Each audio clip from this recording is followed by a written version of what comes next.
Bismillahirrahmanirrahim. Assalamualaikum warahmatullahi wabarakatuh. Perkenalkan, nama saya Ilma Fauzia dari Fakultas Agama Islam kelas PAI 4B. Di sini saya akan menjawab pertanyaan dari salah satu audiens saya saat saya presentasi. Nah, saat itu saya presentasi dari kelompok 12 bersama teman saya Fahira Mutia Kirana dengan pembahasan sejarah Nabi Muhammad SAW. Nah, pertanyaannya itu adalah kenapa sih Abu Lahab ini berbeda dengan paman-paman Nabi Muhammad yang lainnya gitu, seperti sangat tidak suka kepada Nabi Muhammad SAW. Nah, jadi jawabannya itu adalah sebelumnya saya menjawab ini atas sepengetahuan saya, kurang lebihnya mohon maaf jika ada yang salah ya. Jadi jawabannya itu adalah Nabi Muhammad SAW ini kan mempunyai 4 paman, dan 4-4-nya itu berbeda nasib. Nah, yang 2 ini yang bernama Hamzah bin Abdul Muthalib dan Al-Abbas bin Abdul Muthalib ini sudah masuk Islam. Nah, paman yang 2 ini sudah masuk Islam gitu. Bahkan sudah beriman kepada Allah Subhanahu wa taala dan mengikuti ajaran Nabi Muhammad SAW. Nah, yang ketiga Abu Thalib ini beliau belum masuk Islam, tapi beliau tidak menentang ajaran Nabi Muhammad SAW gitu. Bahkan beliau menyayangi, melindungi, mencintai Nabi Muhammad gitu. Beliau itu sangat melindungilah pokoknya kepada Nabi Muhammad meskipun beliau tidak masuk Islam gitu.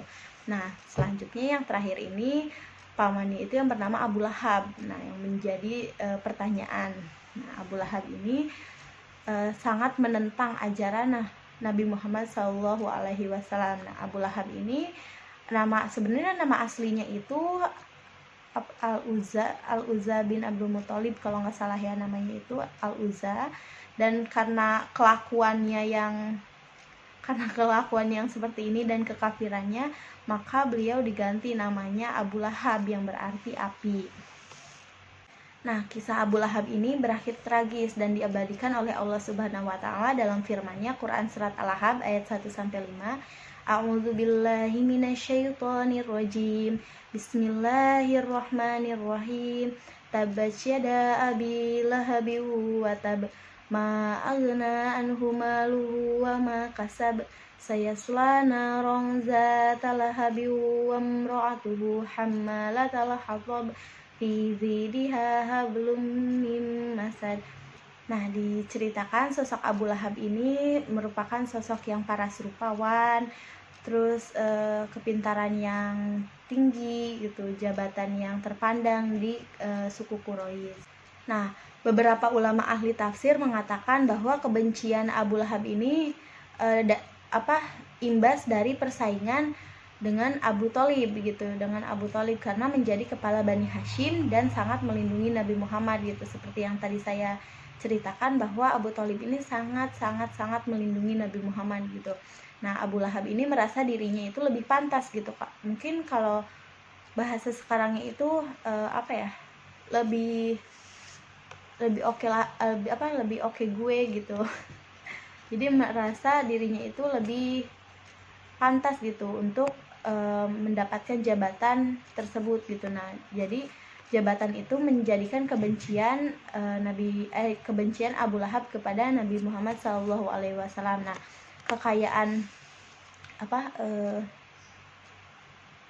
kekayaan yang dimiliki oleh Abu Lahab ini tidak perlu ditanyakan lagi gitu. Nah, berkat usahanya yang gigih gitu, terus bisnisnya gitu yang luar biasa. Nah, hartanya kian melimpah di mana-mana. Nah, Abu Lahab ini tidak sendirian nih. Beliau ini tidak sendirian untuk membenci Nabi Muhammad SAW.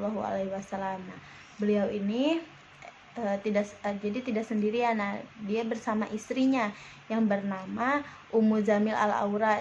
Nah, jadi Ummu Zamil Al-Aura ini juga turut membenci Nabi Muhammad SAW. Bahkan suatu hari ketika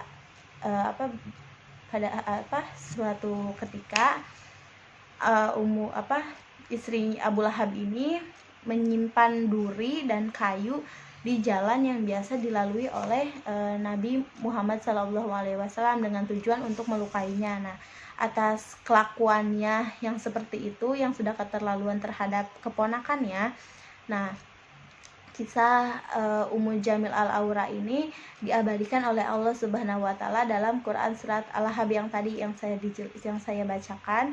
Jadi di dalamnya itu terdapat kisah Abu Lahab dan istrinya sebagai perempuan pembawa kayu bakar atau pembawa fitnah. Nah, di akhir hayatnya ini Abu Lahab ini harus meninggal dalam keadaan kafir gitu dan memprihatinkan gitu. Nah, ia mengidap penyakit kulit gitu, sehingga membuat orang-orang ini enggan mengurusi jasadnya gitu. Bahkan jasadnya ini sudah terlantar selama 3 hari gitu sebelum keluarganya menguburkannya dengan cara yang tidak layak gitu, yang tidak lazim. Nah, tubuh Abu Lahab ini dimasukkan ke dalam liang lahatnya itu dengan cara didorong pakai kayu gitu, terus udah masuk, lalu dilempari oleh batu kerikil sampai si kuburannya itu tertutup gitu, sampai terkubur. Nah, dengan kisah yang tadi saya sudah jelaskan ini, kita dapat mengambil beberapa hikmah nih, bahwa kecerdasan, kekayaan gitu, tahta harus dimanfaatkan dalam kebaikan gitu, bahkan bukan malah mendatangi kekafiran. Rasulullah Shallallahu Alaihi Wasallam bersabda, sesungguhnya Allah tidak melihat pada bentuk rupa harta kalian, akan tetapi Allah hanya melihat pada hati dan amalan kalian. Hadis riwayat Muslim. Nah, sekian jawaban dari saya pribadi. Kurang lebihnya mohon maaf. Akhirul kalam. Wassalamualaikum warahmatullahi wabarakatuh.